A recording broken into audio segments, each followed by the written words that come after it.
आज का हमारा टॉपिक है historical perspective of special and inclusive education, यानी कि जो ऐतिहासिक परिप्रेक्ष्य है विशेष शिक्षा और समावेशी शिक्षा दोनों का ही।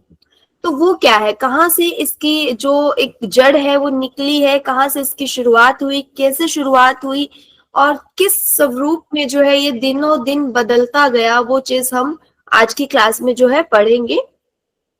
सबसे पहले हम बात करते हैं, जो कल हमने एक चीज पढ़ी थी, exclusion, integration, inclusion, segregation, 4 terms हमने पढ़ी थी। तो वो क्या था, पहला सबसे टर्म था, ये एक तरह से इतिहास ही बताता है विशेष शिक्षा का हम बात कर रहे हैं यहाँ पे, या समावेशी शिक्षा की। तो इनका जो इतिहास इन 4 टर्म से होके आता है। सबसे पहले क्या इतिहास था कि बहिष्कार किया गया किनका, जो कि चिल्ड्रन विद स्पेशल नीड्स है, डिसेबिलिटी वाले बच्चे हैं, व्यक्ति हैं, उनको समाज से बाहर रखा गया। आप यहाँ पे देख सकते हो, ये नॉर्मल बच्चे हैं या नॉर्मल एक सोसाइटी है जहाँ पे डिसेबल जो है वो इनसे बाहर है, इनके बारे में कोई बात नहीं कही गई, टोटली इग्नोर किया गया उनको। उसके बाद बात आई सेग्रेशन यानी पृथकीकरण का, कि उनको अलग कर दिया गया। यहाँ पर क्या था, वो बिखरे हुए थे चारों ओर, लेकिन यहाँ पर अब उनको साथ में कर दिया। लेकिन जो एक मेन समाज है, बाकी समाज है, उससे अलग रखा गया, एक अलग ग्रुप में कर दिया गया। ठीक है, 2 भागों में जो है समाज बंट गया, एक में स्पेशल बच्चे या एक में जो है बिना स्पेशलिटी वाले, यानी जो विदाउट डिसेबिलिटी है, डिसेबिलिटी और विदाउट डिसेबिलिटी दोनों के 2 ग्रुप हो गए हैं यहाँ पे। ठीक है, उसके बाद जो थर्ड स्टेज आया या थर्ड जो फेज आया, वो आया एकीकृत का, जिसमें कि इन जो ये जो अलग ग्रुप रखा हुआ था, इसको नॉर्मल जो सोसाइटी है, जो नॉर्मल लोग थे या जो बिना डिसेबिलिटी वाले थे, उनके साथ प्लेस कर दिया गया, यानी फिजिकली रूप से इंक्लूड कर दिया, शारीरिक रूप से ऐड कर दिया, हमारे साथ रख दिया। लेकिन अभी भी उनका ग्रुप कहीं ना कहीं एक साथ था और अलग था हमसे। ठीक है, एकीकृत के बाद जो कॉन्सेप्ट आया, वो कॉन्सेप्ट आया समावेशी का, यानी इंक्लूजन का। इंक्लूजन में क्या हुआ कि इनको सब बच्चों के अकॉर्डिंग और सब बच्चों के समान, जैसे जो दिव्यांगता वाले हैं या बिना दिव्यांगता वाले, सब लोगों को एक समान अधिकार दे दिए गए, सबको एक समान माना गया। अगर किसी को जरूरत है कि वो चल फिर नहीं सकता, जैसे ये अगर बच्चा है वो इसके अकॉर्डिंग चल नहीं सकता, इसके तरह नहीं चल फिर सकता, तो इसको व्हील चेयर दे दी, यानी असिस्टिव डिवाइस दे दिया। लेकिन ये भी जो मोबिलिटी की हम बात करते हैं, जो संचालन की हम बात करते हैं, गति कौशल की बात करते हैं, पहुंच की बात करते हैं, तो वो इसको जो कमी थी उस चीज को पूरा किया गया और सबके इक्वल जो अपॉर्चुनिटी उसको भी दी गई। जहां अब ये व्यक्ति जा सकता है, वहां ये भी जा सकता है। Am I clear? उसके बाद हम बात करते हैं, अब हम आएंगे हिस्टोरिकल, अर्ली हिस्टोरिकल, जो बहुत प्रारंभिक जो पृष्ठभूमि थी। सबसे पहले क्या हुआ, इसको हम बांटते हैं 3 भागों में। सबसे पहला भाग या सबसे पहली स्टेज क्या आती है, हम कहेंगे प्राचीन काल। प्राचीन काल में क्या था कि विकलांग व्यक्तियों को अक्सर बहिष्कृत या उपेक्षित किया जाता था। जैसे हमने पढ़ा कि एक्सक्लूड किया गया था, बहिष्कृत किया गया था, समाज का हिस्सा ही नहीं थे, कोई बात ही नहीं करता था उनके बारे में, कोई जानता ही नहीं था कि अच्छा हमारे समाज में ऐसे लोग भी हैं, कोई उन चीजों की तरफ ध्यान ही नहीं देता था। वो एक फेज था प्राचीन काल में। ठीक है, यहाँ से अपने माइंड में एक मैप बनाते हुए चलना कि एक प्राचीन काल है, प्राचीन काल में बहिष्कार किया हुआ है, कोई उनके बारे में बात ही नहीं कर रहा है, अलग है वो समाज से। फिर जो आता है मध्य युग। मध्य युग में क्या हुआ कि एक चैरिटी मॉडल आ गया, कि दान के पात्र माने जाने लगे कि ये तो दयनीय है, बेचारे हैं, एक जिनके ऊपर हम कहते हैं ना कि दया भाव खा लिया, गरीब है, बेचारा है, वो वाला दया भाव आने लगा। इनके लिए शिक्षा फिर भी दुर्लभ थी, शिक्षा उपलब्ध नहीं थी, कहीं भी इनकी एजुकेशन की बात नहीं थी। फिर भी सिर्फ इतना था कि हाँ, अंदाज वो एक कहते हैं ना कि नजरों में आने लगे कि हमने ओ अच्छा, इसको ये डिसेबिलिटी है, ये दिव्यांगता है, इसका ये पैर नहीं है, इसका तो दिमाग नहीं है, ये पागल है, ये जन्म से ऐसा है। वो चीजें आने लगी, ये तो भगवान के घर से ऐसा आया है, तो वो चीजें आने लगी। बट अभी भी इनकी शिक्षा की कोई बात नहीं कर रहा था, इनको समाज में जोड़ने की जो है कोई बात नहीं कर रहा था। इसके बाद जो थर्ड हमारा फेज आया वो आया 17वीं और 18वीं शताब्दी। इस जो फेज में जाकर क्या हुआ कि विकलांगों के लिए संस्थागत देखभाल की शुरुआत हुई, कि कुछ लोगों ने जो चैरिटी मॉडल मैंने जो यहाँ पे बताया है आपको, कि दया भाव के साथ जो कुछ लोग आगे आए, वो भी किस भाव फीलिंग से, कि एक होता है कि दान दक्षिणा के भाव से, कि ठीक है ये लोग हैं, जैसे ऑर्फनेज होम है, जो कहते हैं हम अनाथालय है या वृद्धाश्रम है, उस तरह से कि विकलांगों के लिए भी कोई संस्था बना दी जाए जहाँ पे कि इनका भी ध्यान रखा जाए।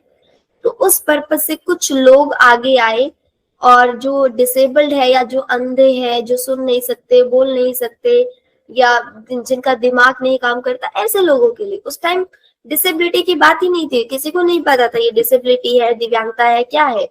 वो इसी तरीके से ट्रीट करते थे, अंधा है, देख नहीं सकता, सुन नहीं सकता, बोल नहीं सकता, इन ऐसे लोगों के लिए कि हमने एक संस्था बना दी, एक हमने घर बना दिया, एक कम्युनिटी बना दी, और यहाँ पर इनकी देखभाल करेंगे।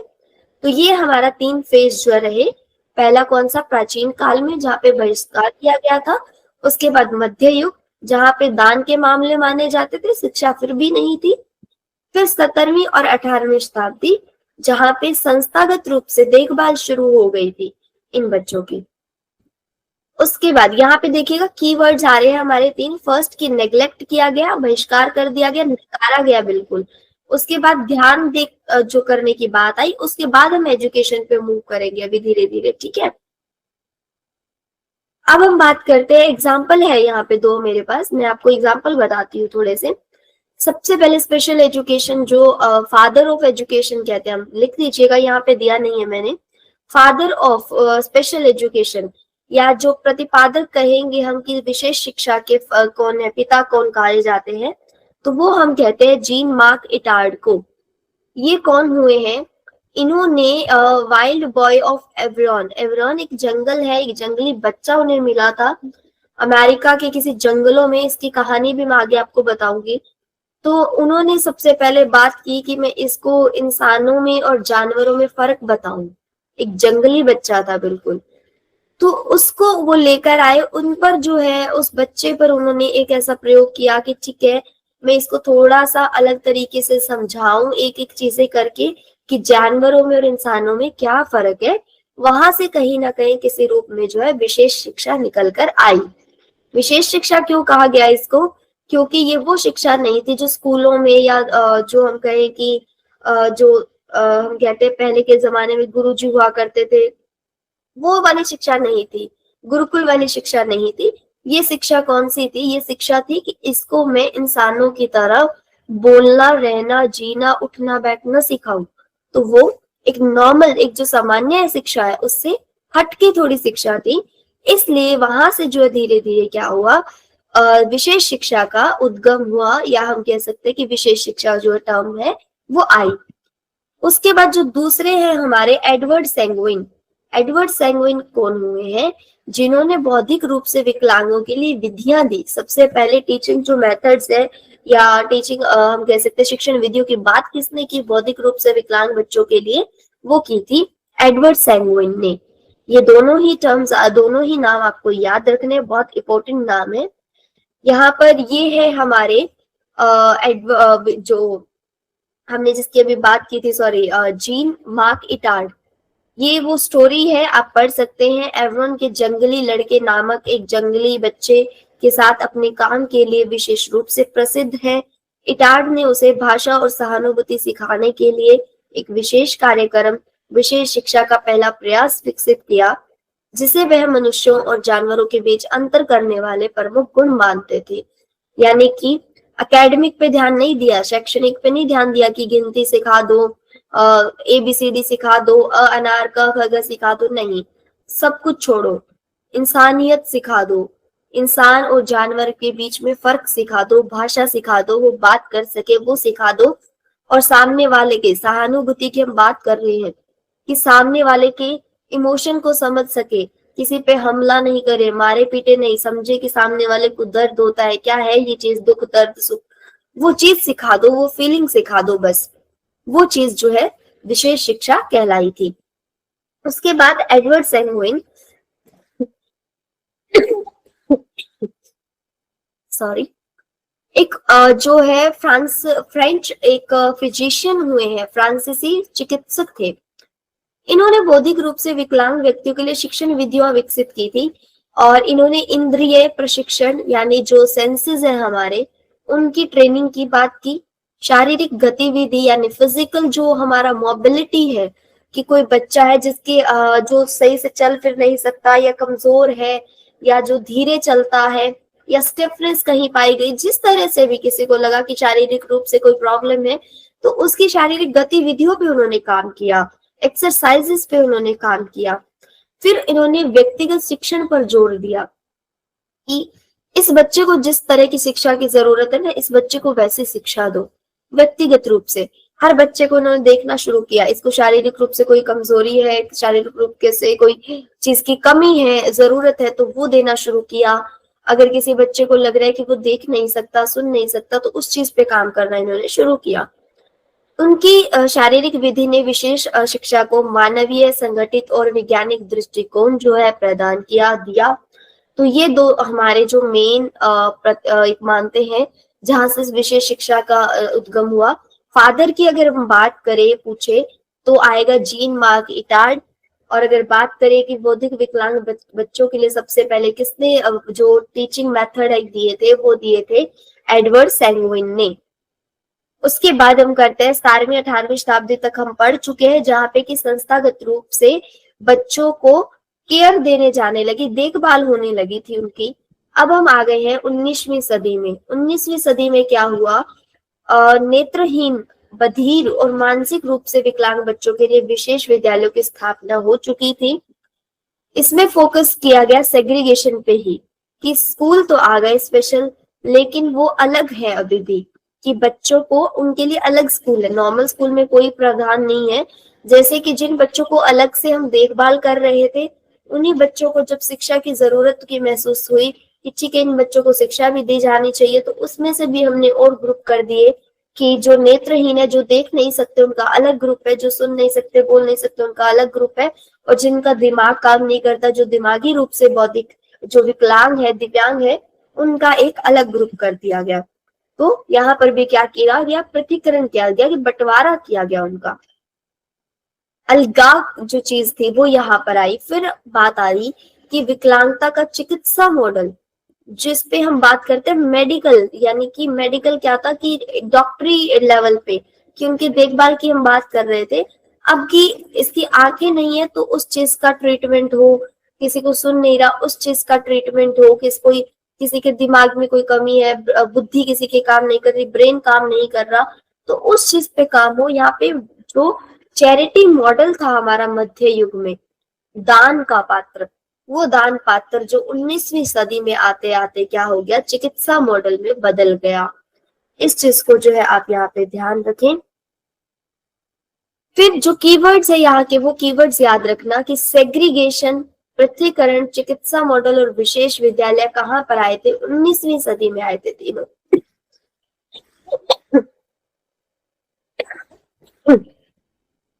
माफी चाहूंगी, गला थोड़ा अभी भी खराब है, काम इस पे चल रहा है।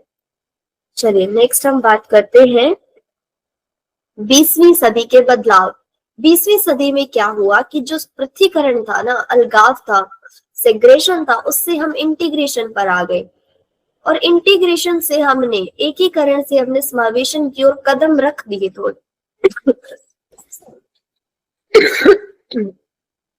थोड़े कदम की मैं बात क्यों कर रही हूँ, क्योंकि जो हमारा 20वीं सदी यानी जो 19 वाला सीरीज है ना हमारा, 1974 में आईईडीसी आया था, सबको पता है, उसमें एकीकरण की बात की गई थी। लेकिन जो समावेशन है वो 1964 में कोठारी कमीशन में भी बात की गई थी, लेकिन उस पर ज्यादा किसी ने ध्यान नहीं दिया, क्योंकि वो चीजें शायद इतनी उनको लगी ही नहीं। बात उसके बाद जो समावेशी हाईलाइट जो हुआ वो प्रॉपरली, वो बहुत देर लेट हुआ, एंड में हुआ, लेकिन समावेशी शिक्षा की जो सबसे पहली बात की गई थी वो कोठारी कमीशन में कर दी गई थी। वर्ल्ड वॉर हुए, रिहैबिलिटेशन एंड वोकेशनल ट्रेनिंग की बात की गई विकलांग सैनिकों के लिए। सॉरी ये जो है हिंदी में यहाँ पे थोड़ा सा, okay, rehabilitation and vocational training for disabled soldiers. जो सैनिक थे विकलांग, उनके पुनर्वास और व्यावसायिक प्रशिक्षण की बात हुई वर्ल्ड वॉर के टाइम। जब ये जो विश्व युद्ध चल रहे थे, जो युद्ध लड़ाइयां चल रही थी, उन टाइम पर ये सोल्जर्स जो थे, हमारे सैनिक जो थे, उनकी बात हुई थी कि उनको पुनर्वासित किया जाए, उनको व्यावसायिक प्रशिक्षण दिया जाए। वहां से इन चीजों का उद्गम हुआ धीरे धीरे। यूएन डिक्लेरेशन भी 20वीं सदी में देखने को मिले थे हमारे, जो संयुक्त राज्य की घोषणाएं हुई, या यूएनसीपीआरडी हम एक्ट कह सकते हैं, पॉलिसीज आई, बहुत सारी पॉलिसीज आई। तो वो सब कब आई है? 20वीं शताब्दी में आई है। यहाँ के जो 20वीं सदी के कीवर्ड्स याद रखना। 20वीं सदी से जब भी कोई क्वेश्चन पूछेगा तो आपको देखने को मिलेगा अधिकार। अधिकारों की बात जो थी वो आ गई थी, क्योंकि 1995 में ही हमारा पीडब्ल्यूडी एक्ट भी आ गया था, पर्सन विद डिसेबिलिटी एक्ट। तो वो भी जो है अधिकारों की बात तो कहीं ना कहीं अब शुरू हो चुकी थी। एकीकरण हो चुका था, समावेशन भी स्टार्ट हो गया था। एकीकरण भी हुआ और समावेशन भी स्टार्ट हो गया था। लेकिन जब हम बात करें कि एक्चुअल जो समावेशन है, या ट्रू समावेशन, जो सच्चा समावेशन या फ्लेक्सिबिलिटी की जब हम बात करेंगे ना समावेशन के साथ, इस एक अकेला समावेशन जब वर्ड है तो वो 20वीं शताब्दी में है। लेकिन उसी समावेशन वर्ड के साथ जब फ्लेक्सिबिलिटी, लचीलापन जुड़ जाएगा, पहुंच जुड़ जाएगी, और जो भी एड्स की जरूरत है वो सारी प्रोवाइड करवाना जुड़ जाएगा, तब वो है हमारा 21वीं शताब्दी में चला जाएगा। पुनर्वास की बात जो है वो 20वीं शताब्दी में की गई। ये हमारे कुछ वैश्विक उपलब्धियां हैं जो आई। 1975 में US education for all handicapped children act आया, आइडिया एक्ट आया। 1994 में सैलमैन का स्टेटमेंट आया, फ्रेमवर्क था ये इंक्लूसिव एजुकेशन का, एक फ्रेमवर्क आया था। स्पेसिफिकली जो है इंक्लूसिव एजुकेशन, समावेशी शिक्षा पर इसमें बल दिया गया था। उसके बाद जो है 2006 में यूएनसीपीआरडी आया, हमारा right of person with disability, यानी ये संयुक्त राज्य ने दिया था। जैसे कि हमारा आरपी एक था, हमारा पीडब्ल्यूडी पर्सन विद डिसेबिलिटी, वो हमारा 1995 में जो आया वो इंडिया का था, लेकिन ये 2006 में जो आया वो संयुक्त राष्ट्र का था। और इसी बेस पे जो संयुक्त राष्ट्र का है right of person with disability, ये ऐसा ही एक जो है आरपीडब्ल्यूडी एक तो 2016 में इंडिया में एक और आ गया। अब हम बात करते हैं भारतीय परिदृश्य, प्रारंभिक चरण क्या थे। अब तक हमने पढ़ा कि प्राचीन काल, मध्यकाल और आधुनिक काल के जो 17वीं 18वीं शताब्दी, 19वीं और 20वीं शताब्दी। अब हम पढ़ते हैं कि अर्ली स्टेज से लेकर प्री इंडिपेंडेंस और पोस्ट इंडिपेंडेंस, आजादी से पहले और आजादी के बाद, स्वतंत्रता से कि जो स्वतंत्रता से पहले और बाद के फेज का क्या डिफरेंस है। स्वतंत्रता पूर्वक क्या था कि मिशनरी और स्वैच्छिक विशेष विद्यालय थे, कि अपनी इच्छा से वॉलेंटियरली, कहते हैं ना कि जैसे एनएसएस के होते हैं, एनएसएस के जो बच्चे होते हैं कि वो अपनी स्वयं सेवक जो है अपने आप से जो सेवा करना चाहते थे वो आगे आए, उन्होंने जो है स्कूल बनाए, उन्होंने वो काम करना शुरू किया।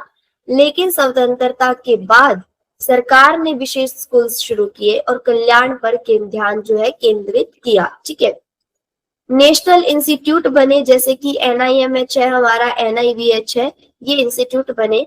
ये हम क्वेश्चंस जो है कवर करेंगे कि कौन सा इंस्टीट्यूट कब बना, ये ईयर वाइज जो है हम, ये फैक्चुअल डाटा है, इसमें कुछ डिस्कशन वाला नहीं है। तो ये फैक्चुअल डाटा आपको डायरेक्ट वैसे ही मिल जाएगा कि कौन कौन से नेशनल इंस्टीट्यूट है, कौन सा इंस्टीट्यूट कब बना। ये डाटा आपको इंफॉर्मेशन जो मिल जाएगी वो याद करने वाला है, उसमें कुछ समझने वाला नहीं है। ठीक है, कीवर्ड्स है यहाँ के कि कल्याण, स्वैच्छिक प्रयास, अपने आप से, अपने मन से, अपने दिल से, स्वेच्छा से जो है प्रयास किए गए और राष्ट्रीय संस्थान बने धीरे धीरे।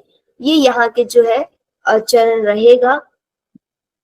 इसके बाद हमने बात की है कि इंडियन पॉलिसीज एंड एक्ट, कौन से हमने जो है इसमें बहुत ही minimum and highlighted act use जो है इंक्लूड किए हैं मैंने। 1986 में एक एनईपी पॉलिसी आई थी जिसमें इंटीग्रेशन ऑफ डिसेबल्ड चिल्ड्रन की बात की गई थी। इससे पहले एक 1968 में भी आई थी, वो भी एनईपी थी। उसके बाद जो आई है 1986 के बाद जो एनईपी आई है वो आई है 2020 में। याद रखना, बहुत ही लंबे गैप के बाद जो एनईपी आई है। उसके बाद जो एक 1992 में आरसीआई है, जो हमारा रिहैबिलिटेशन काउंसिल ऑफ इंडिया, वो कब बना? वो बना 1992 में, जो कि ट्रेनिंग स्टैंडर्ड्स की बात करता है कि अगर स्पेशल बच्चे हैं या उनके लिए जो टीचर्स हैं उनको ट्रेनिंग देनी है, तो जो भी ट्रेनिंग देनी है उनके क्या स्टैंडर्ड होने चाहिए, क्या मायने होने चाहिए, स्पेशल स्कूल अगर खोल रहे हो तो उसका क्या स्ट्रक्चर होना चाहिए, कितने बच्चे हैं, क्या सुविधा होनी चाहिए और कितने स्टाफ होना चाहिए, इंफ्रास्ट्रक्चर, जो भी सुविधा चाहिए वो सारी चीजों को कौन देखता है, आरसीआई देखता है। आरसीआई के जो वर्क है हम पढ़ेंगे, पूरा आरसीआई भी पढ़ेंगे कि क्या क्या इसके जो रोल्स एंड रिस्पॉन्सिबिलिटीज है, क्योंकि वहां से भी क्वेश्चन पूछा जाता है। आपको एक काम पूछ लिया जाएगा और नीचे ऑप्शन होगा कि ये काम किसके अंडर आता है, या ऑप्शंस में कुछ वर्क दिए होंगे और इसमें से आरसीआई के अंडर कौन सा काम आता है या नहीं आता, वो चीजें आपसे पूछ ली जाएगी। और ऐसा क्वेश्चन जो है या तो आरसीआई से बनता है, एनसीईआरटी से बनता है और यूजीसी से बनता है, एनसीटीई से बनता है। ये चार जो है ऐसी मेन वो चीजें हैं कि एनसीईआरटी, एससीईआरटी क्या क्या करता है, यूजीसी और जो हमारा आरसीआई है, एनसीटीई है। एनसीटी बेसिकली जो है टीचर एजुकेशन के लिए है, और कि टीचर्स की जो एजुकेशन है उनके लिए एनसीटी वर्क करता है। तो इनके जो रोल्स एंड रिस्पॉन्सिबिलिटी वहां से क्वेश्चन बनते हैं, उनके बारे में भी हम आगे की क्लास में कभी पढ़ेंगे। 1995 में एक्ट आया पर्सन विद डिसेबिलिटी एक्ट, जो इक्वल अपॉर्चुनिटी, समान अवसर की बात करता है। 2009 में आया आरटीई एक्ट, जिसने की समावेशी शिक्षा की बात की मुख्य स्कूलों में, जो नॉर्मल हमारे नॉर्मल स्कूल्स जो चल रहे थे उनमें भी बात की कि inclusion in main stream school, जो मुख्य धारा के स्कूल है उनमें समावेशन किया जाए इन बच्चों का। 2016 में आरपीडब्ल्यूटी एक्ट आया, जिसने की राइट्स की बात की, अधिकारों की बात की, किसके, पर्सन विद डिसेबिलिटी के, और जिसमें कि 21 जो है कैटेगरीज दी गई डिसेबिलिटीज की कि इन 21 डिसेबिलिटियों को इन 21 डिसेबिलिटी के जो लोग हैं इन सबके राइट्स की बात जो किसमें की गई, आरपीडब्ल्यूटी एक्ट में की गई। अब छोटी सी समरी है, समरी को रीड करते हैं हल्का सा समझते हुए। सेग्रेशन, सेग्रेशन क्या था, सबसे पहले 19वीं शताब्दी में जो है अलग रखा गया था। 19 सी का मतलब सेंचुरी है, 19वीं शताब्दी। कि पृथ्वीकरण था, 20वीं शताब्दी में एकीकरण आ गया और 21वीं शताब्दी में इंक्लूजन आ गया। ठीक है, इंक्लूजन की शुरुआत जो है 20वीं शताब्दी के अंत में हो गई थी, लेकिन जो एक्चुअल है वो 21 में ही आया है, ऐसा हम कह सकते हैं। क्वेश्चन जब आपसे पूछा जाए तो आपको समझना होगा कि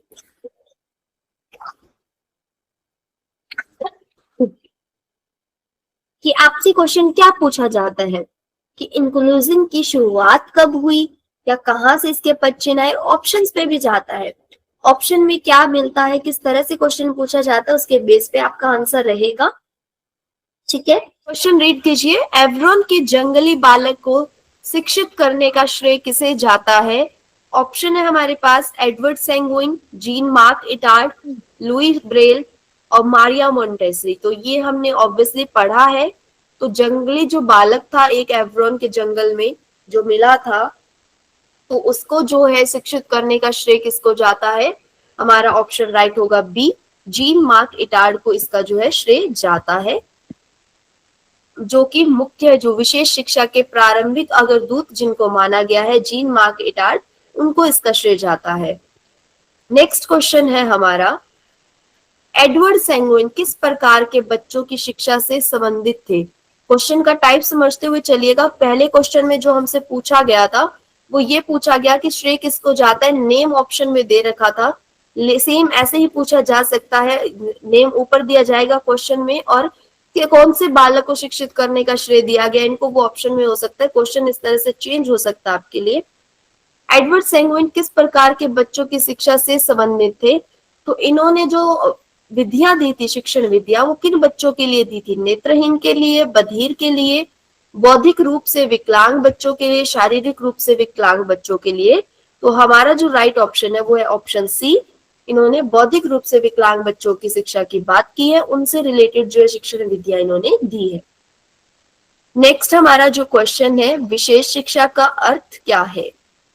विशेष शिक्षा का अर्थ क्या सामान्य शिक्षा है, केवल प्रतिभाशाली बच्चों की शिक्षा, विकलांग बच्चों की शिक्षा या व्यवसायिक प्रशिक्षण? तो यहाँ से जो हमारा ऑप्शन है वो ऑप्शन सी करेक्ट होगा, क्योंकि विशेष शिक्षा जो है विकलांग बच्चों की शिक्षा है, जो दिव्यांग है, जिन्हें किसी तरह की कोई कमी है कह सकते थे हम, उस टाइम के अकॉर्डिंग मैं बता रही हूँ, आज हम कमी नहीं कह सकते हैं। ठीक है, नेक्स्ट जो हमारा क्वेश्चन है वो है चिकित्सीय मॉडल विकलांगता को किस दृष्टि से देखता है। स्टार्ट करते हैं। चिकित्सीय मॉडल पे हम थे, विकलांगता को किस दृष्टि से देखता है इसकी हम बात कर रहे थे। तो यहाँ से हम ऑप्शन देखते हैं कि सामाजिक दृष्टिकोण से, व्यक्ति की कमी के रूप में, शैक्षणिक दृष्टि से, समानता के रूप में। तो यहाँ से हम देखेंगे कि मेडिकल से रिलेटेड तो कोई भी हमारे पास ऑप्शन नहीं है, तो मेडिकल से कैसे हम करेंगे, अब एलिमिनेशन से हम करेंगे। सामाजिक दृष्टिकोण से तो वहां था कि ठीक है, समाज में कोई लोग हैं जिनको किसी तरह की कोई कमी है, तो उनको चैरिटी मॉडल वाला सा लग रहा है। व्यक्ति की कमी के रूप में ये फिर भी थोड़ा मान सकते हैं। शैक्षणिक दृष्टि से तो इंक्लूसिव में देखा गया था, मेडिकल मॉडल तो नहीं था। समानता के रूप में, समानता की तो बात ही जो है 21वीं शताब्दी में आई है, तो हमारा ऑप्शन बी यहाँ पे करेक्ट होगा। व्यक्ति की कमी के रूप में देखा गया मेडिकल मॉडल में। माइक अपना म्यूट रखे प्लीज।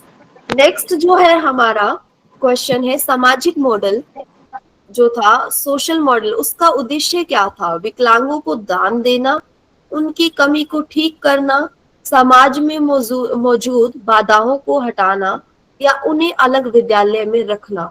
तो सामाजिक मॉडल का जो उद्देश्य क्या था, वो हमारा जो है ऑप्शन सी होगा, समाज में मौजूद बाधाओं को हटाना, कि समाज को उन बच्चों के लिए तैयार करना जो था हमारा सामाजिक मॉडल रहा है। इसके बाद हम आते हैं क्वेश्चन नंबर 6 पे। आई गेस ये हमारा लास्ट क्वेश्चन है आज का। पृथ्वीकरण से समावेशन की दिशा में मुख्य परिवर्तन किस शताब्दी में आया। तो ये क्वेश्चन आप सब मुझे बताएंगे। 18वीं शताब्दी, 19वीं शताब्दी, 20वीं या 21वीं शताब्दी। पृथ्वीकरण, सेग्रेशन से समावेशन।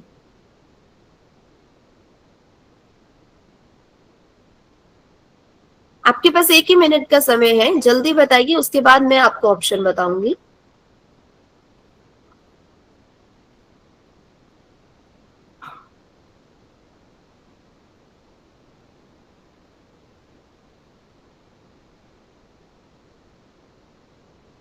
मुख्य परिवर्तन की बात की गई है। मुख्य परिवर्तन में देखो हमने 3 एरो वाला एक वो किया था, मैं आपको यहाँ पे बना के समझा देती हूँ। एक इस तरह का हमने एरो वाला किया था, जिसमें हमारा क्या रहा था कि इस तरह से एरो बने हुए थे। यहाँ पे 19वीं शताब्दी थी, यहाँ पे 20वीं थी, और यहाँ पर 21वीं थी। 19वीं शताब्दी में जो था हमारा पृथ्वीकरण था, और यहाँ पर हमारा जो आया था एकीकरण आया था, और फिर यहाँ पे समावेशन आया था। लेकिन समावेशन के जो पैर थे वो कब लगने शुरू हो गए थे, या कब उसका जो शुरुआत हो गई थी, वो 20वीं शताब्दी के अंत में हम कहेंगे हो गई थी। तो जो यहाँ पर मुख्य परिवर्तन रहेगा पृथ्वीकरण से समावेशन की ओर, वो कब रहेगा, वो रहेगा हमारा 20वीं शताब्दी में। अब किसी को यहाँ पे कोई डाउट है तो मुझे बताएं। Thank you for attending the class. आज की क्लास हमारी समाप्त होती है यहीं।